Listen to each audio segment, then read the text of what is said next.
Today on Play and Display, we're going to be reviewing one of the most badass characters of all time in the Marvel Universe, none other than Luke Cage. Growing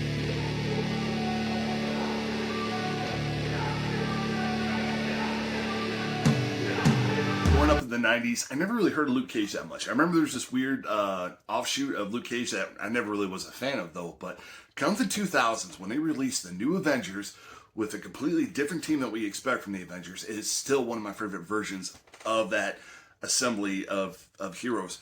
But the thing about though was I became a massive fan of Luke Cage to the point where I even went back and got a couple old trade paperback collections of the original Luke Cage comic book. So Hasbro decided to pay homage to that though with the classic Power Man version of Luke Cage. So let's go ahead and open them up and let's see what we got. Now when I heard about this line, I was so excited to see them go back to the window box. So just great for displaying. Even if you take the character out and put him back in the box, this is a good way to keep track of them. Great artwork on the side, though, for sure.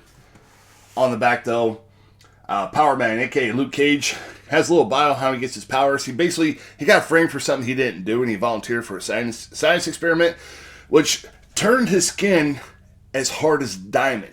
It gives him super strength. This guy is a top-tier power-level guy. Don't let anybody else tell you different.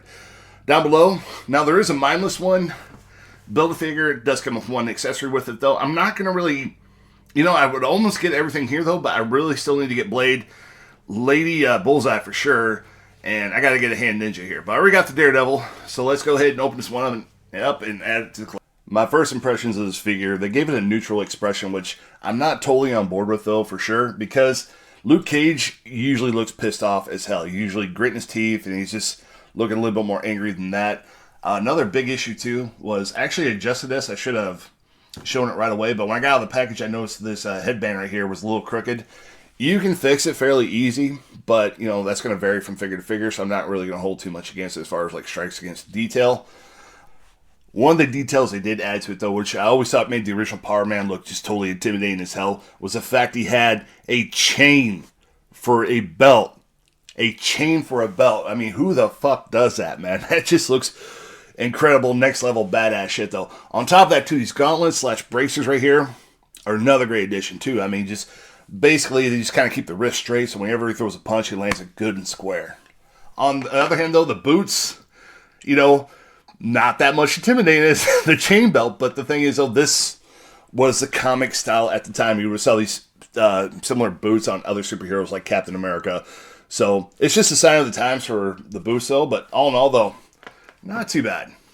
Now, they did a good job adding some texture to the clothing right here. So it does kind of give it a little bit more pop. One of my biggest complaints with this figure is the fact that the shirt and the arms are not necessarily one piece. And I imagine Hasbro did this to give you better range of articulation. But I feel like they should have came up with some kind of little solution here. I mean, maybe they could have just filled it in. I don't know how the whole production process works, but I feel like they dropped the ball on that end. Now, when you do get this figure, you're going to get yourself a left leg here of the mindless one. So if you're collecting for it, more power to you. Now, Luke only really comes with one extra accessory, and these are a set of hands where I can pick up other figures, have him lift them up above his head, toss them. So this will do just fine for me. I'm okay with that. Now, with the posability, though, I'm still very impressed with how everything works, though. Even though the issue here with the not being colored in, the shoulder works really, really well for punching. Elbow's fine. The hands, it's a little different story. Now, you have the open hand, and this will bend quite a bit. You have some movement with it, though. But when you have the punch, it's not, all you got is a little twisting side motion. You can't really go back and forth. But I'm okay with that because he's wearing these bracers to keep his wrist straight, to throw a nice heavy punch. I mean, it's part of his character, and you don't really need to bend the wrist when you're throwing a punch, though. Everything else, though, for sure, let's check on the head. Head does have a little bit of upward movement to it, though, so you can look from side to side and look down. The hip does bind up quite a bit, though. It's not the perfect for kind of lunging and punching, but it will do. In a pinch, you just got to work with it a little bit more if you want to display it. Knees work just fine. The feet swivel really well. I mean, and my camera doesn't have the greatest standability either. But the feet, though, they're pretty good, though. There's a lot of swivel to them. Sometimes they might look a little unnatural, however they've been to, but if it does help with standability, it will save yourself time whenever you're setting up a little display or a diorama. So, hey, to help you out in the end. And for my final review on Luke Cage is this. The detail on it, they could have did a lot better. The head sculpt, you know, it's nice they did give it a neutral head sculpt, but come on, man. Let's give them some expression. Let's give them more character. They could have gave us 2 heads to swap out with it, though. I don't know why they didn't do it, though. Not a huge issue, but it does bother me a little bit because I want my characters to be expressive whenever I display them. Last up, though, this cannot be excused here. You know, you guys have decades of making action figures. You could have solved this problem somehow or the other. You know, I understand you guys probably did for articulation reasons, and I'm glad because it does move pretty well. But come on, man. You guys could have found a way to fill in that gap, though. That being said, though, it still is a decent figure. But it's not great, though. So I'm going to go ahead and rate this one at 8 out of 10, which is still pretty decent.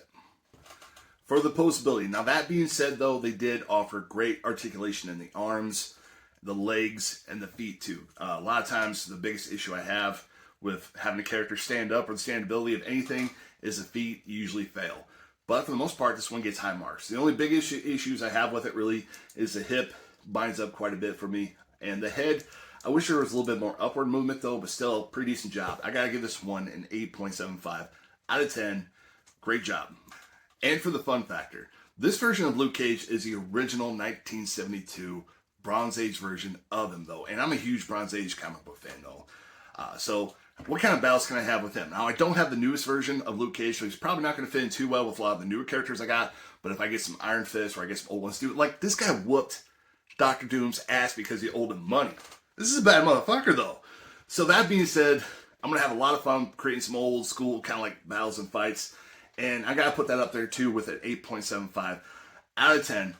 And that is it, folks. Thank you guys so much for sticking around to the end. I just got a new camera stand. I just put up a little short video about it. I spent most of the weekend. There was a lot going on this weekend. There's WrestleMania, so I was super lazy and didn't put out really anything, though. I just kind of hung back, watched some WrestleMania, watched a lot of YouTube videos for inspiration, but I'm looking forward to putting out more content. If you guys like this video, go ahead and leave a like down below. Or like a comment, you know, I'm screwing this up. I'm going to do it in one take, though. But leave a comment down below. Please like and subscribe if you guys like to. Until then, guys, please take care of each other. Know I love y'all. Peace.